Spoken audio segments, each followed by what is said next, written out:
자, 안녕하세요. 우리 이번 시간에는 제가 지난 시간에 배웠던 주나라, 중국의 주나라에 이어서 주나라가 수도를 옮긴 다음에 여러 제후들이 독립적인 세력을 하면서 여러 나라들이 싸우던 시대인 춘추 전국시대에 대해서 볼 거예요.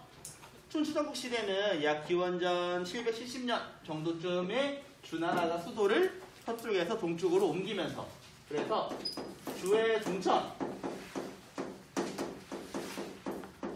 약 기원전 220년 정도에 어떤 나라가 이 시대를 통일할 때까지를 의미해요. 이때 통일했던 나라는 진나라였어. 진의 통일까지. 근데 이게 연도로만 치면 500년이 넘는 시대다 보니까 이 500년이 넘는 이 시대를 하나의 시대라고 뭉뚱그려서 하기는 조금 애매해. 이름 자체도 춘추 전국시대. 우리는 원래는 요거는 춘추시대와 전국시대가 따로따로 나뉘어지는 시대야. 근데 요거를 배울 때는 따로따로 배우지만 비슷한 성향도 있기 때문에 따로 또 같이 배울 거예요. 우선 첫 번째로 춘추시대.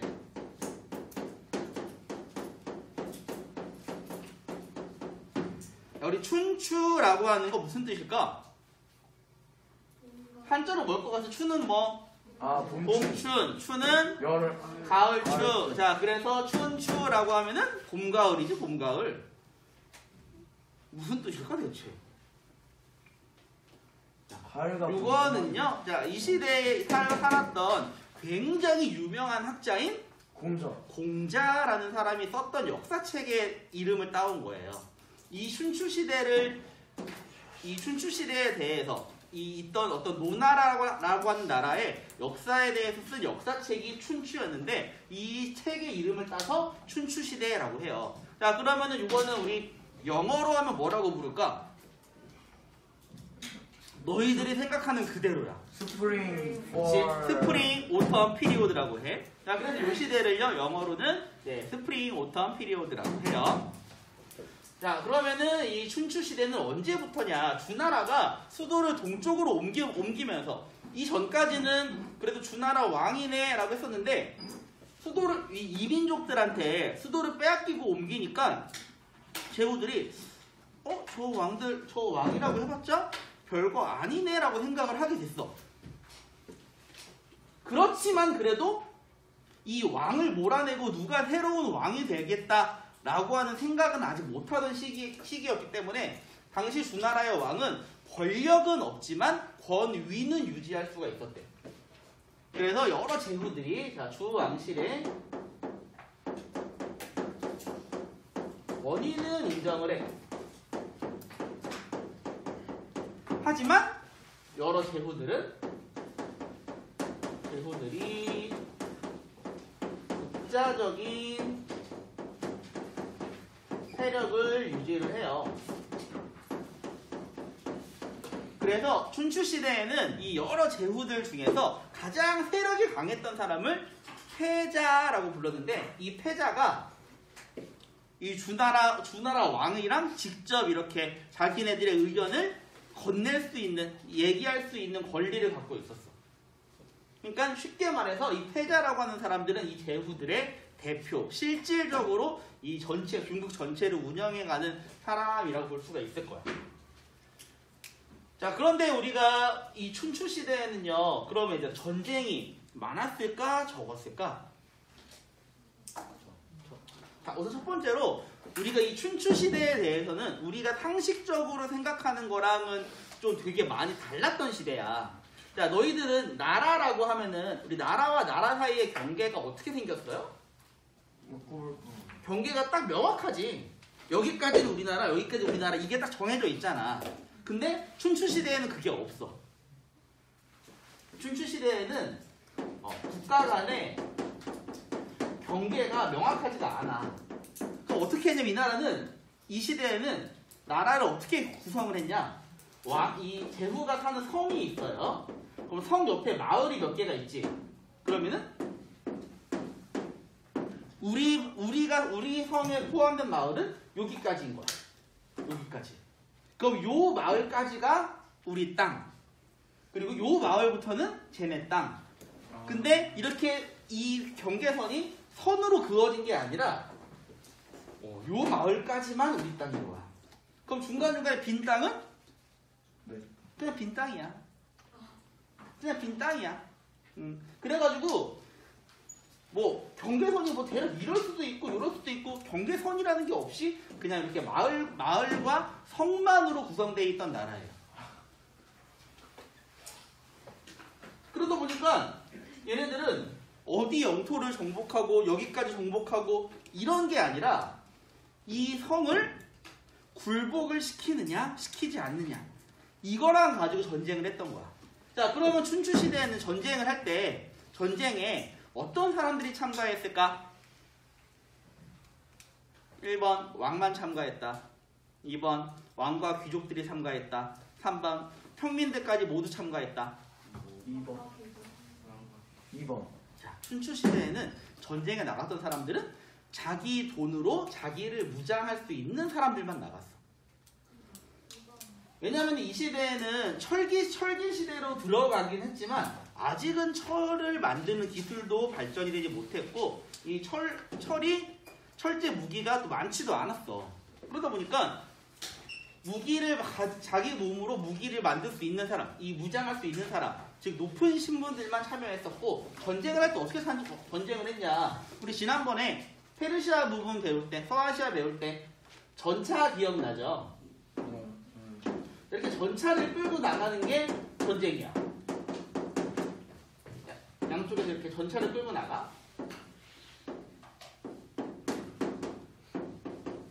그래서 이 시대에는 이 나라가 군사력으로 강한 나라다? 전차가 얼마나 있느냐. 이거로 구분을 했어. 전쟁할 때 그럼 어떻게 했을까? 전차가 가는데 누가 모를까? 다 알지. 그래서 이 시대에는 전쟁을 할 때 어떻게 했냐면은 자, 우리 몇 월 며칠 몇 시에 어디서 모여서 싸우자. 그래서 모여 왔어. 전차들이 왔어. 야, 저놈들 전차가 100대나 있네. 아, 우리는 몇 대 없는데. 그러다가 시작 하면 가서 싸워. 이렇게 싸워. 정정당당하게 막 기습을 한다거나 뭐 뒤통수를 친다 이런 거 없어. 그냥 정정당당하게 싸워. 자, 그럼 이 전쟁을 패배하면 어떻게 됐을까? 패배하면 자, 이긴 사람이 패배한 사람을 어떻게 했을까요? 1번 죽였다. 2번 포로로 잡았다. 3번 풀어줬다. 풀어줬다. 아, 그치, 풀어줬어. 죽은 사람. 물론 그냥 풀어준 게 아니라 앞으로는 내 말을 들어라. 나의 이렇게 상대방을 죽이지 않았어. 이 시대에. 물론 뭐 지가 죽을 수도 있겠지. 싸우다가 말 떨어지면 죽겠지. 근데 죽은 사람 포로를 잡아서 뭐 죽이거나 이러진 않았다. 되게 어떻게 보면 이렇게 매너와 예절 이런 것들을 지키는 시대였던 거야. 이 시대는.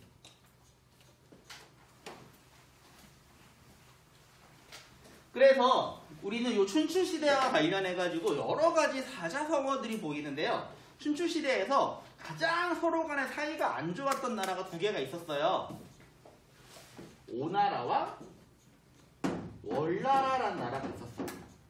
자, 우리 요 오나라와 월나라가 들어가는 사자성어 혹시 아는 거 있어요?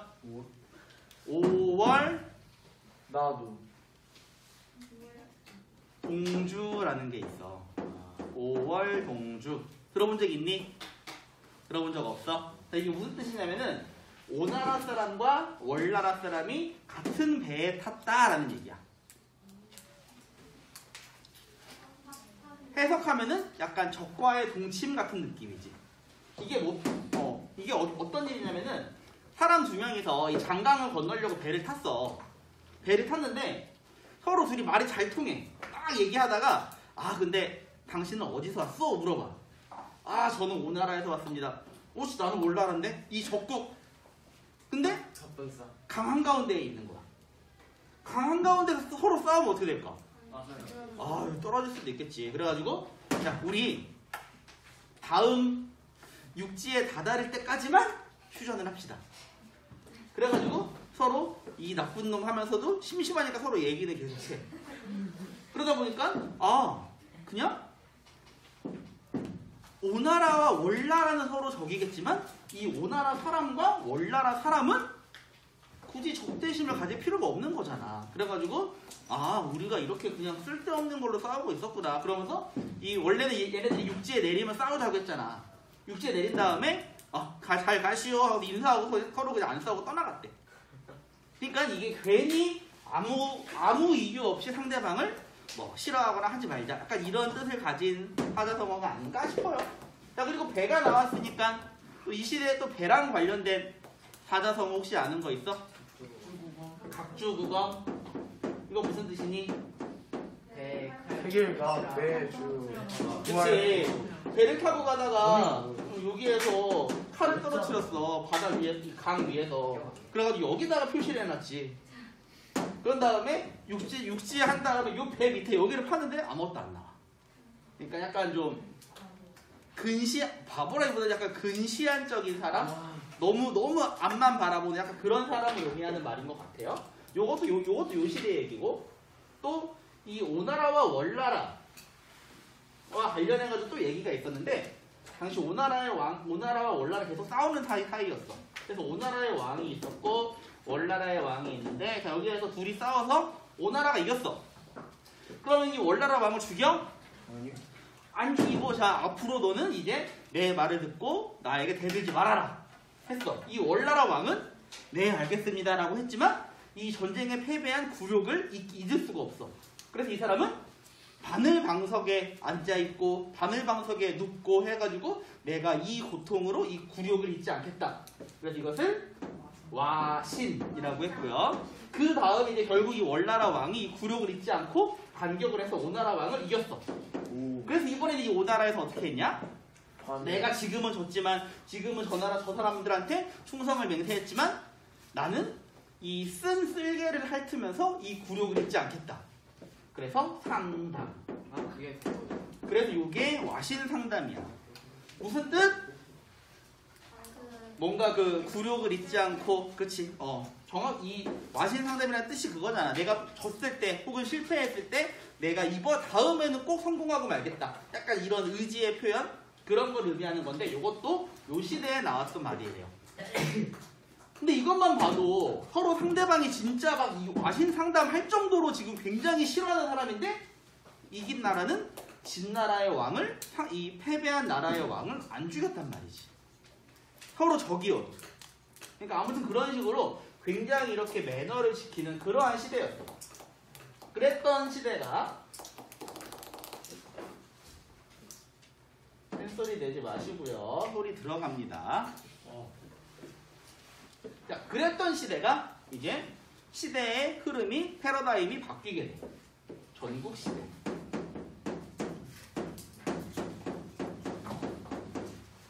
자, 이 전국 시대의 시작에 대해서는 우리가 여러 가지 시각이 있는데요. 가장 선생님이 생각할 때 이때부터 전국 시대다라고 하는 거 상징하는 사건이 뭐냐면은, 이 전국 시대의 강력한 나라가 진나라라는 나라가 있었어. 이게 통일한 진나라가 아니야. 통일한 진나라는 한자로 이렇게 쓰는데, 지금 말한 진나라는 이렇게 써. 자, 요 진나라야. 자, 이 진나라가 이 밑에 대신들이 3명이 있었어요. 근데 이 3명의 대신들이 서로 짜고 이 왕을 죽이고 자기들이 새로운 나라를 이렇게 나누어 가졌어. 요 나라가 한나라, 위나라, 조나라인데, 자, 이렇게 이 진나라를 없애고 한위조가 이 자기네들의 이 제후를 부군을 없애고 나라를 나눠 가진 이 사건을 기준으로 해서 아마 전국시대라고 하는 경우가 많은데, 자, 이렇게 낮은 사람이 높은 사람에 대해서 대들고 저항하고 죽이고 이러한 것을 우리는 세 글자로 뭐라고 할까? 이 중국이니까 한자로 얘기해보자. 낮은 사람이 높은 사람한테 대들거나 하는 거. 하극상. 그쵸? 바로 이 전국시대는 그러한 하극상이 일어났던 시대야. 하극상의 시대.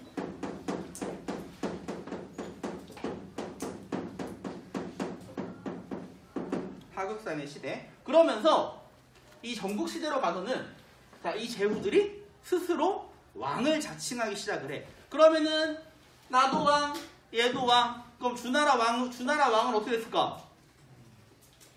그냥 무시지 무시. 주 왕실이 무시당했고요. 제후들이 왕을 자칭했어. 그래서 전국시대에는 여러 왕이 생겼던 거야. 자, 그럼 어떻게 될까? 원래 천하에 왕은 몇 명이어야 돼? 한 명이어야겠지. 근데 나도 왕, 쟤도 왕, 얘도 왕, 얘도 왕, 얘도 왕, 다 왕이야. 그럼 어떻게 해야 돼? 천하의 왕이 나 한 명이기 위해선 싸워서 이겨야 돼. 패배한 나라를 어떻게 해야 돼? 정복하고 멸망시키고 전멸시켜야겠죠. 자, 그래서 이 전국시대부터는 전쟁의 패러다임이 바뀌게 돼. 바로 상대방의 나라를 정복하고 전멸시키기 위해서 전쟁을 해. 그래서 이때부터 정복전쟁.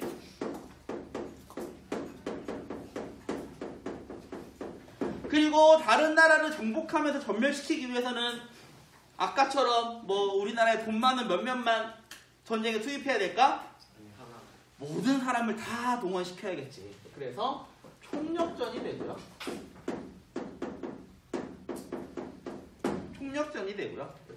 그 다음에 우리나라의 모든 힘을 발해서 상대방을 멸망시키는 전멸전이 되겠죠.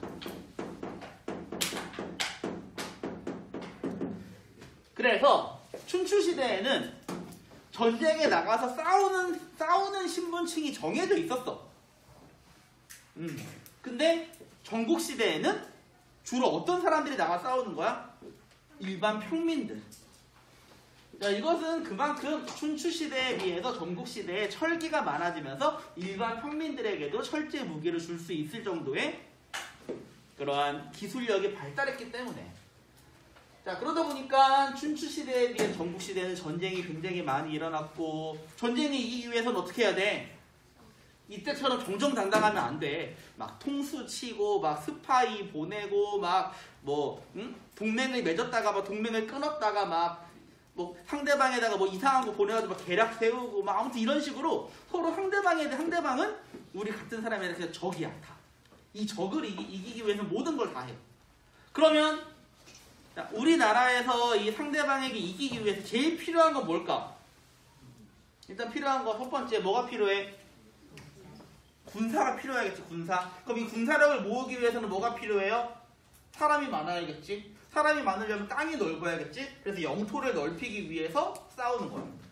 또 그 다음에 필요한 거 이제 군대가 모였어. 그럼 이제 뭐가 필요하니? 뭐 무기도 같이 뭐 무기나 식량 이런 거는 군대 자체에 다 포함이 된다고 치고, 사람이 모여 있으면 이제 이 사람을 어떻게 해야 돼? 지휘할 만한 사람이 필요해. 유능한 인재가 필요한 거야. 그래서 이때부터는 내가 이 사람이 뭐 군대 지휘를 잘해, 혹은 아니면 이 사람이 나라의 내정을 잘해, 이러면은 신분이나 출신을 따지지 않고 데려와. 그래서 좀 이런 거 유능한 사람들은 이 나라 가 있다가 이 나라에서 안 되면은 저 나라 갔다가 이렇게 사람들이 여러 나라를 왔다 갔다 하면서 본인의 능력을 펼치는 이러한 신분들이 등장을 하기 시작을 했어. 그러다 보니까 춘추시대에 비해서 전국시대는 좀 더 능력이 중시되는 사회가 되었던 거죠. 특히 그 중에서 전국시대에서 능력을 진짜 신분보다 능력만 가장 중시했던 나라가 이 전국시대를 통일했던 진나라야, 진나라. 자, 그러면 이제 이 춘추전국시대 이 사람들의 생활이 그 전에 비해서 어떻게 바뀌었는지에 대해서 보도록 할게요.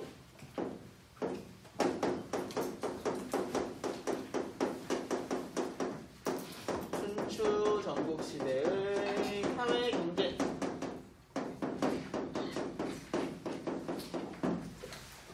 자, 우선 춘추전국시대에 이러한 변화를 가져온 가장 큰 이유. 네, 이때부터 철기가 널리 보급이 되기 시작을 해요. 철기의 보급. 자, 우리 청동기랑 비교하면은 철기는 청동기랑 비교해서 철기가 갖는 특징 어떤 거 있어? 그거 첫 번째로 더 단단해요. 많이 나와요. 그리고 더 많아요.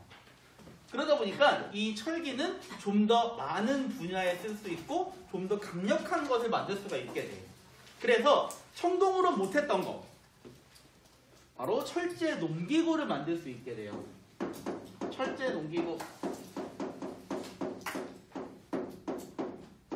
그리고 이 당시에는 또 새로운 농사법을 얘네들이 발견을 해. 농사를 인간의 힘만 갖고 하는 게 아니라 어떤 동물을 이용하기 시작을 해요. 소. 그래서 소로 농사를 짓는 걸 우경이라고 해요. 철제 농기구와 우경. 이러면은 당연히 그 전하고 비교해서는 농업 생산력이 엄청나게 발전했겠지. 그래서 농업 생산력의 발전.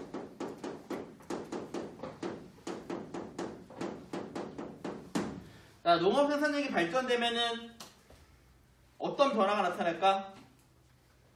먹을 게 많아졌어. 뭐 어떻게 돼? 일단 인구가 늘어나. 또 옛날에는 모든 사람이 농사를 지었지만 이제 모든 사람이 농사를 지을 필요성이 없어. 어떻게 돼? 계급은 이미 있었고 바로 농사를 짓지 않는 다른 일을 하는 사람, 새로운 직업들이 등장을 했던 거야. 자, 그 다음 철로는 또 뭣도 만들었다고요? 무기도 만들었다고요. 철제 무기. 철제 무기. 근데 이 철제 무기는 청동기에 비해 훨씬 많았다고 했지. 청동기 시대에는 가지는 사람들이 별로 없었고 특히 춘추 시대에는 철기를 사용하긴 했지만 이 당시에는 철제 무기도 많지 않았어. 그러다 보니까 아까처럼 한 번 딱 싸우고 내가 졌다, 당신이 이겼다 이게 되는 거야.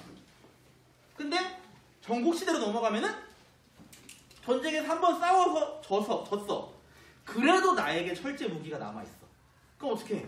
또 싸우는 거야. 그리고 또 더 많은 사람들을 전쟁에 동원을 하는 거고. 그래서 철제 무기의 사용으로 전쟁의 규모가 커지게 돼요.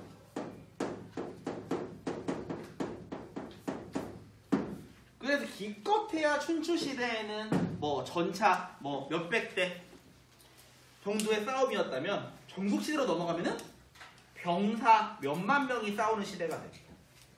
규모가 확 달라지는 거예요. 자, 그 다음에 이 농업 생산력이 발전하면서 여러 직업이 생겼다고 했었죠. 상업과 수공업이 발전을 해.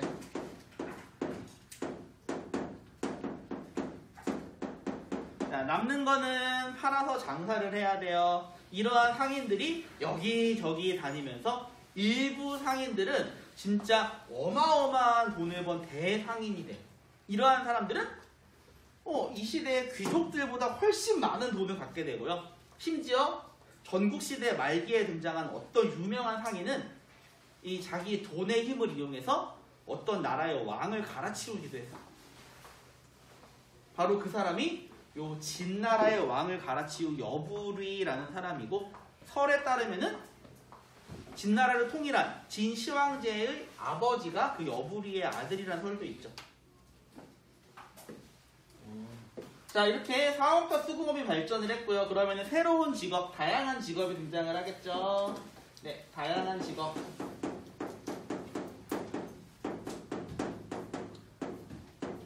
그러면서 이 수공업자들 뭔가 만드는 사람들이 많아졌어. 특히 이러한 수공업자들 중에서 가장 이렇게 좋게 쳐줬던 사람들,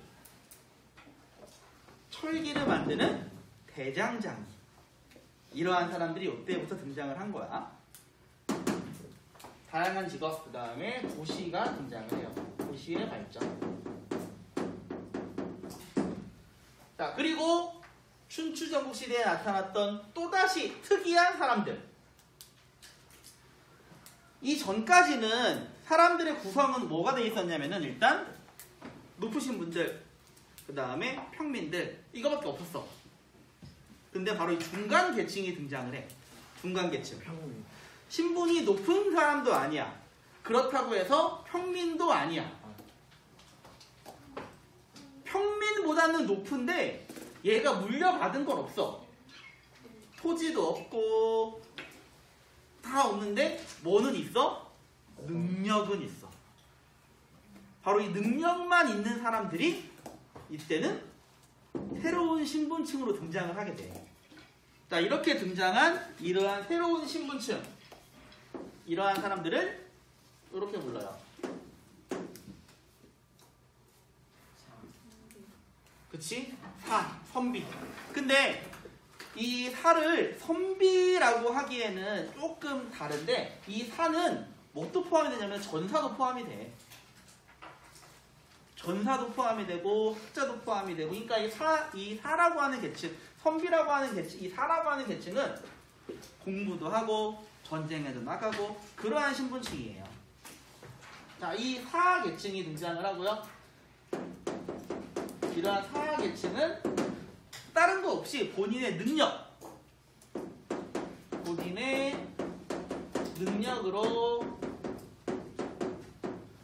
능력을 통해서 성장하고 발전하고 그랬던 사람들. 그러면서 얘네들이 내가 이만큼 능력이 있다는 사람들한테 알리기 위해서 여기저기 돌아다니면서 책도 쓰고,